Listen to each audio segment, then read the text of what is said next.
for flights to the U.S., facing 2 more weeks of quarantine ahead. While in China, at least 760 million people, nearly half the country, reportedly facing lockdown or travel restrictions. State of emergency, a home washed away in Tennessee. Hundreds more threatened in Mississippi, where a river is still rising, and there's more rain on the way, plus the new storm from the Midwest to the Northeast. In politics tonight, early voting in Nevada, 6 days ahead of the high-stakes caucuses. The candidates barnstorming the state. Frontrunner Bernie Sanders taking heat, but so is late-charging Mike Bloomberg. Child taken, the manhunt after a thief made off with a car and the sleeping 5-year-old inside. Hours later, the car was discovered, the suspect still at large. And in the hot seat, the woman in this viral video looking to press charges tonight against the man sitting behind her, repeatedly banging the back of her seat because he was angry she tilted it back. Tonight, the ongoing debate. From ABC News, this is ABC World News Tonight. And good evening. Thanks for joining us on this Sunday. I'm Tom Yamas. And we begin with the coronavirus emergency. Tonight, hundreds of Americans are flying home from Japan, where they have been trapped on a cruise ship for 2 weeks as more and more of their fellow passengers got sick around them. A convoy of buses pulling up to the Diamond Princess after dark. The Americans greeted on board by officials. You see them there in hazmat suits. The bus is finally leaving the dock under heavy security. Passengers looking out the window, seeing a view they haven't seen in weeks. 2 charter planes waiting at the Tokyo airport. One headed to a military base in California, the other to a base in Texas. All of them facing another 2 weeks of quarantine. The Diamond Princess, with more than 350 confirmed cases, saw the biggest cluster of cases outside of China. While in China, some 760 million people, nearly half the country, are reportedly under lockdown for travel restrictions. ABC's Maggie Rulli starts us off in Japan, where she saw those American passengers get away. Tonight, most of the Americans trapped on board that quarantine cruise ship now flying home. Well, we're exhausted, but we're on the plane. This is the announcement they were waiting for. Now calling only those American guests from Emerald Deck. Relief finally arriving after an agonizing nearly 2 weeks in isolation aboard the Diamond Princess. Goodbye, Diamond Princess. Americans lining up and boarding more than a dozen buses today. Officials in hazmat suits on board, checking for symptoms of the new coronavirus. This is it. These are the buses that so many Americans on board have been waiting for almost 2 weeks. These Americans are finally heading home. Today, 70 new cases of the virus have been confirmed on board the ship, bringing the total number of infections to at least 355, the biggest cluster of cases outside China. But the saga for these passengers is far from over. State Department chartered flights arriving in Tokyo to fly the Americans from that ship back home, where they face yet another 14-day quarantine. The evacuation's happening amid new concerns after another cruise ship carrying more than 2,000 passengers and crew docked in Cambodia. An 83-year-old American woman testing positive for the virus. Her husband has pneumonia. This after hundreds of passengers from the ship had already departed to several countries, including the U.S. The virus has now claimed more than 1,660 lives and infected more than 69,000 people worldwide, mostly in China. Tonight, China's President Xi Jinping under fire. The New York Times reporting squadrons of neighborhood watchers in China are monitoring people's movements, enforcing the quarantines, spraying the streets with chemicals. 760 million people in China, more than half the country's population, are now facing lockdown or travel restrictions. All right, Maggie Rulli joins us now from Yokohama, Japan. And Maggie, we know dozens of Americans could not get on those 2 flights home after some tested positive for the virus and others are even refusing to evacuate. Yeah, that's right, Tom. And authorities are closely watching all of the Americans who got off of this boat, looking at them for any potential signs of this virus, because we know at least 44 Americans have already tested positive. And Tom, for any of those that chose not to evacuate to stay on the boat, they're not allowed back in the United States until at least March 4th, but that's at the earliest. Tom? Still weeks away. All right, Maggie Rulli for us tonight again from Yokohama. Maggie, thank you. Next to the state of emergency in Mississippi, parts of the state facing the worst flooding in 37 years. One of several waterlogged states in the South. A home pulled off its foundation and washed into the river, part of a landslide in Savannah, Tennessee. And part of Jackson, Mississippi, look at this, underwater, the Pearl River at major flood stages and still rising. Here's ABC senior meteorologist Rob Marciano. Tonight, relentless rain causing more river flooding and major damage across the South. Dramatic video capturing this Tennessee home collapsing after a massive landslide. Watch again. You can see sparks flying as the house plunges down a steep bank into the Tennessee River Saturday night. A second home also destroyed. Fortunately, no one was hurt. In neighboring Mississippi, residents there bracing for catastrophic flooding as the Pearl River continues to rise after weeks of rain.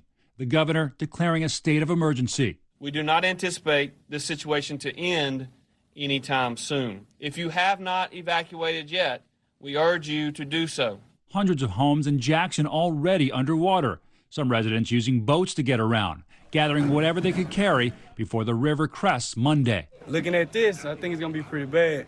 We're just trying to salvage and save whatever we can. First responders rescuing at least 4 people over the weekend as the river now swells to its highest level in 37 years.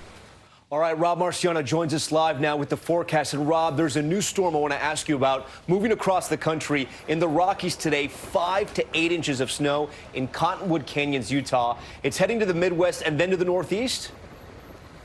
It is. It's moving pretty quickly, Tom, as you saw in those pictures in the Intermountain West, but by tomorrow it will be in the upper Midwest. It will bring some snow. Let's go to our computer model and show you where. 3 to 6 inches of it across parts of Wisconsin and Michigan. I think Chicago to St. Louis to Indianapolis will be mostly rain. And this quickly pushes into the Northeast, where northern New York and northern New England will see snow, but Boston, New York, and D.C. will see rain. And unfortunately, heavy rain with this one across the South in those areas that don't need it anymore. Jackson, Mississippi could see 1 to 2 inches of rainfall, 3 inches a little bit farther to the east. And this will usher in the next batch of cold air. Minus 16 will be the wind chill Wednesday morning in Minneapolis, and then Friday morning across the Northeast back into the single digits and teens for wind chills, reminding us that winter is still here. Tom? It is. All right, Rob, thanks for that. Next to politics in the race for 2020 and the Democratic battle for Nevada. A fired-up Joe Biden fighting to stay in the race after poor showings in the first 2 contests. And Bernie Sanders, the apparent frontrunner, taking heat from his opponents. And all the candidates with sharp words from Mike Bloomberg, who isn't even on the ballot there. A crucial week ahead. The Nevada caucus is just 6 days away. Here's ABC's Rachel Scott from Las Vegas tonight. Tonight, Joe Biden is betting on Nevada for a comeback, reaching out to every last voter. I voted for you yesterday. Bringing a black congregation to its feet during a Sunday service. The former vice president shaking off back-to-back poor showings, weighing whether the impeachment trial and Republican attacks on his family may have bruised his campaign. Has that crossed your mind? It has, but you know, I can't focus on that, Chuck. I got to focus on the future. Biden taking aim at Senator Bernie Sanders and his record. He's been talking about health care, Medicare for all, universal health care for 35 years. Nothing's happened. I helped get past Obamacare. Arguing Sanders' Medicare for All proposal will take away the private insurance unions have fought for. No one should be able to tell them they can no longer have that plan. Nobody. Sanders insists his plan is not that simple. He says it will provide insurance to everyone, telling me he's not worried about losing crucial union support. We have about 700 people marching at the vote. We're feeling absolutely great. With just 6 days to go before the caucus, the candidates on the ground here are uniting against billionaire Michael Bloomberg, who isn't even competing in the state, accusing him of trying to buy the nomination. I didn't see Mike in Iowa, where we were holding town meetings with folks there. Didn't see him in New Hampshire. Hey, you know what? I didn't see him here in Nevada. I'm never going to beat him on the airways, but I can beat him on the debate stage.